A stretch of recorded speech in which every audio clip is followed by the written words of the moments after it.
going on, you beautiful, blessed people? I hope you're having the greatest day of your life today. Today, guys, I want to share with you a true story that happened about 15, 16, 17 years ago in upstate Michigan. It's a story that I heard a few years ago, and it had a very deep impact on my life. I think there's a lot of practical examples around this story that you can use to hopefully better your life as well. So the story goes something like this.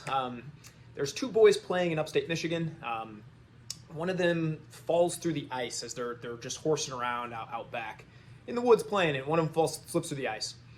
The other buddy starts to run back home as he kind of freaks out, sees his buddy go under the ice, and the kid yells, "Please don't leave me. You know, we're a mile from home, and by the time you get back home, I'm gonna die. You know, it's freezing in here. I need to get out of here now." So his buddy looks around. These boys are 8, 9, 10 years old, somewhere in that range.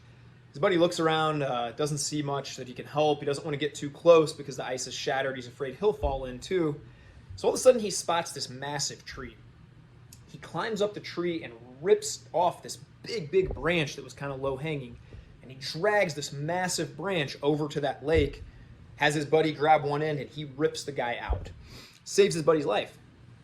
So the kid has some hypothermia and some things like this, and when the EMTs come around later, they're asking the kid, they're looking around, they're saying, this doesn't make sense.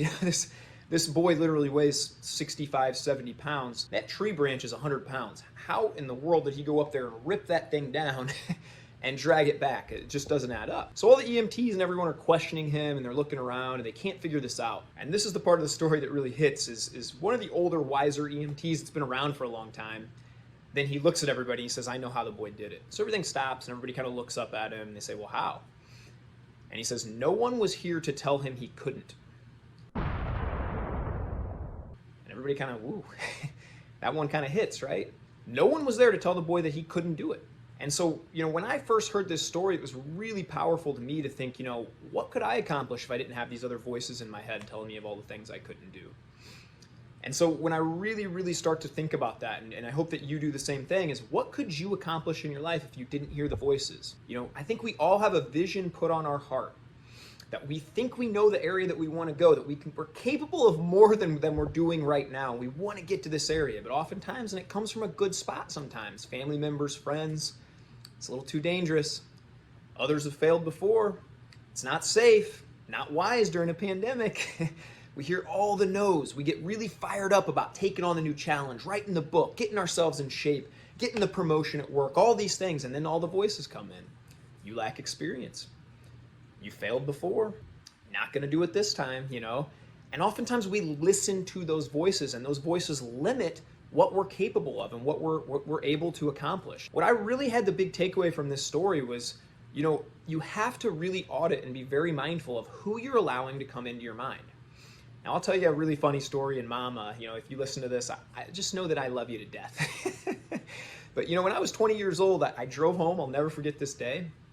I drove home from college, and I told my parents, I'm quitting school. I'm dropping out of college. I'm going to play professional poker. This isn't every parent's dream that they probably want to hear from their 20-year-old kid. And looking back, my mother had a lot of wisdom. I was pretty disaster of a human for those first couple years. I was playing high-stakes poker, winning and losing many thousands of dollars every day. Made me a pretty tough human there for a few years. As far as my emotions were everywhere, my relationships were everywhere, and I wasn't a great version of myself, and I think my mom probably had some wisdom in that. But I had it put on my heart where I was going to go with poker. I knew I had this gift, this ability, and honestly, I love studying the game, learning, getting in better at it, and improving. And I knew that I had that on there. But I had my mom, I had my sister, I had some other friends and family tell me, nah, it's not wise. Gambling's not the way to go. They didn't understand that poker's not gambling, that that you can actually, you're playing against other people. And so I had a lot of these voices in my head, and to be honest, for a long time, I let those voices kind of dictate what I did. I stayed in school, kind of half-butted my way along, so to speak, where I just, I was kind of failing out, but my heart was in poker, but I wanted to make all these other people happy. And, looking back, if I had that to do over again, I came to a spot when I was about 22 or 23, and I'll never forget this. I drove home, and I just said, Mom, I love you, and I appreciate your wisdom, but this is what I'm going to do. And if that's a part, that's going to hurt our relationship, then we just can't talk about it, because this is the direction I'm going to go.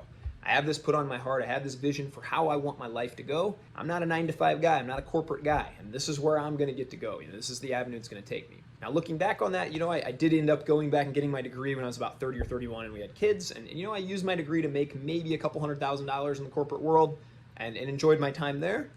But over these last 20, almost 20 years now, I've made close to $1.85 million now from poker. I continued to win month after month after month, and I was able to fire my corporate company. And now I'm my own boss and created my own life that I really always had this vision of. I get to be home with my kids every day and kind of create that life that I want. And I had that vision. So I urge you to ask yourself some of these questions tonight, and maybe take a look at who's in your inner circle, who you're allowing in your mind. Ensure that they're encouraging you and building you up and creating the best you. Or maybe you need to have some difficult conversations and cut some of those people out, or redefine and set boundaries and decide that, they're not going to have a big voice in my life. Above all else, guys, I hope you have the greatest day of your life. I hope you bless up, encourage others, be kind to everyone, especially yourself. Let's go have the best day, everybody. Have a great one.